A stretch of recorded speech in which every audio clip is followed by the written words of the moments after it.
Hello everyone, आज है 16 जुलाई और आज इस वीडियो में हम बात करने जा रहे हैं वोडाफोन आइडिया के बारे में। देखिए, वोडाफोन आइडिया के शेयर में कल बहुत बड़ी तेज़ी आई थी, तकरीबन 5 या 6% की रफ्तार कल हमने देखी और आज भी मॉर्निंग में तो तेज़ी अच्छी ही थी यहाँ पर। लेकिन अब थोड़ा बहुत करेक्शन आ रहा है और अब जाकर 1% की ही तेज़ी यहाँ पर बाकी रह गई है। बात करेंगे वीडियो में इसके बारे में क्योंकि अच्छी खबर आई थी जिसके चलते तेज़ी देखने को मिली है। तो देखिए, वीडियो को शुरू करूँ उससे पहले अगर आपने अभी तक चैनल को सब्सक्राइब नहीं किया है तो प्लीज़ अभी इसे सब्सक्राइब कर लीजिए क्योंकि आगे भी बहुत सारे वीडियोस हैं जो आपको काफ़ी ज़्यादा हेल्प करेंगे। तो 16 रुपये का शेयर है, 1% की तेज़ी एक महीने में देखो तो जहाँ था वहीं पर आ गया, लेकिन पहले एक अच्छी रफ्तार आई थी और एजीआर ड्यूज से सॉरी इनके जो तेज़ी आई थी वो जो टैरिफ बढ़ने वाला था उससे पहले अच्छी रफ्तार आई थी, लेकिन जैसे ही टैरिफ बढ़ गया वापस एक करेक्शन हमें देखने को मिला और अब जाकर कल एक बहुत बड़ी तेज़ी थी यहाँ पर और आज भी थोड़ी बहुत तेज़ी तो यहाँ पर देखने को मिली है। और उसकी वजह है यहाँ पर जो इनका सुप्रीम कोर्ट में जो इनकी पिटीशन को अप्रूव करा गया है उसको लेकर है। और जहाँ तक पिछले एक साल की बात करें तो बेहतरीन रफ्तार है, 121% की तेज़ी हमें देखने को मिली है। 7 रुपये का शेयर था, बड़ी रफ्तार आई, 17 साढ़े 17 पे गया, वापस से गिरावट बनी, वापस से तेज़ी आई थी यहाँ पर।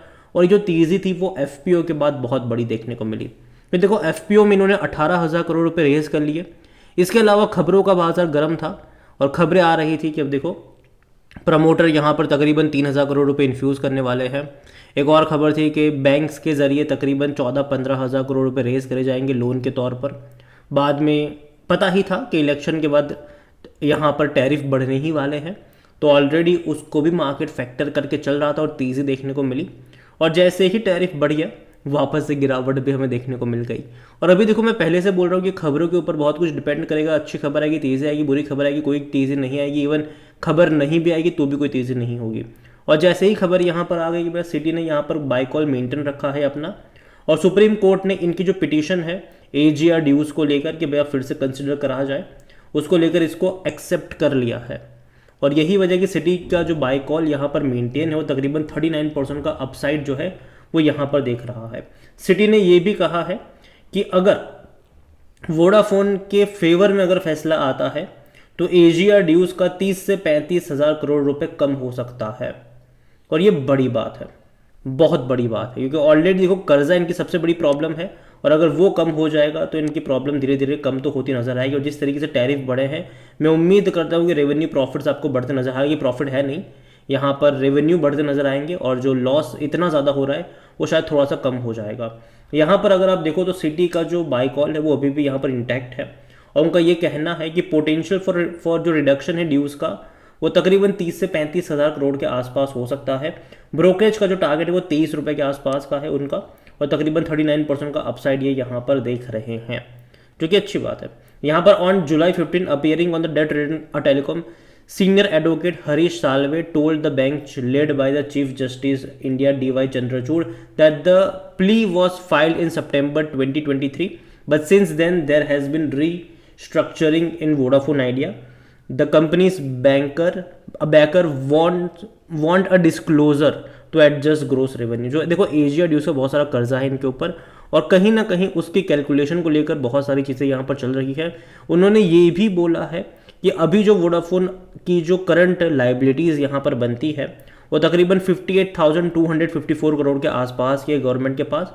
और हालांकि जो पिटीशन यहाँ पर एक्सेप्ट हो चुकी है, अब देखते हैं कि क्या आउटकम निकल कर आता है। और अगर मैं कहूँगा कि अगर मान लीजिए कि वोडाफोन की फेवर में फैसला आता है तो ये बहुत बड़ी बात होगी, चीज़ें वहीं से पलट जाएगी, चीज़ें बेहतर हो आपको नज़र आ सकती है इनके लिए। लेकिन अगर इनकी फेवर में फैसला नहीं आया, कुछ भी नहीं हुआ, तो वापस से करेक्शन के लिए आपको तैयार रहना पड़ेगा। यहाँ पर अगर आप वॉल्यूम देखोगे तो हर रोज़ बड़ी क्वांटिटी में ट्रेडिंग हो रही है। आज भी बड़ी क्वांटिटी में ट्रेडिंग हुई, तकरीबन 80 करोड़ के आसपास शेयर यहाँ पर ट्रेड होते नजर आ रहे हैं।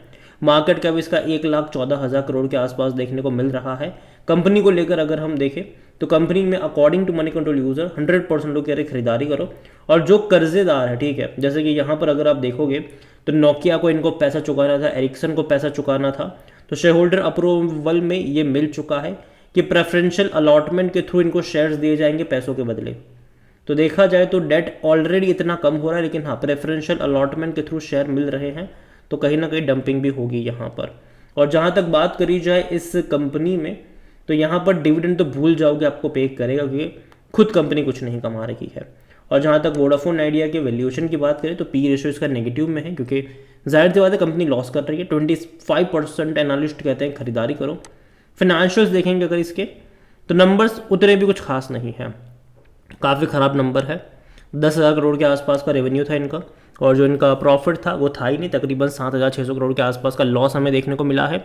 जून के नंबर्स देखना इंटरेस्टिंग होंगे, क्योंकि जो इन्होंने एफपीओ के जरिए जो पैसा रेज करा था वो जून क्वार्टर में करा था, तो जून के नंबर देखना इंटरेस्टिंग होंगे। और सबसे ज़्यादा और इंटरेस्टिंग नंबर होंगे सितंबर के देखना, क्योंकि सितंबर में 2 इवेंट ही, एक तो एफपीओ के जरिए जो पैसा रेज हुआ उसका भी थोड़ा बहुत असर दिखेगा, इसके अलावा जो टैरिफ बढ़े हैं उसका भी असर दिखना चाहिए, टैरिफ का भी असर दिखना चाहिए मेरे हिसाब से। और डेफिनेटली टैरिफ काफ़ी हद तक बढ़ाए गए हैं। और देखो उसका दो फैसला, मतलब उसके दो रीजंस होने वाले आने वाले टाइम में जो वोडाफोन के फेवर में होंगे, टैरिफ जो बढ़ाया गया उसके चलते, कि सबसे ज़्यादा महंगे रिचार्ज अगर आप देखते हो तो वो जियो के हो चुके हैं। एयरटेल से भी महंगे रिचार्ज जियो के हैं। तो कहीं ना कहीं जो लोग अब तक जियो का सिम इस्तेमाल कर रहे थे, या फिर कोई नया यूज़र्स अगर जियो का सिम लेना चाह रहा होगा, तो कहीं ना कहीं वो एक बार अपनी प्रेफरेंस में जो अपनी प्रेफरेंस लिस्ट है उसमें वोडाफोन को या फिर एयरटेल को रखेगा।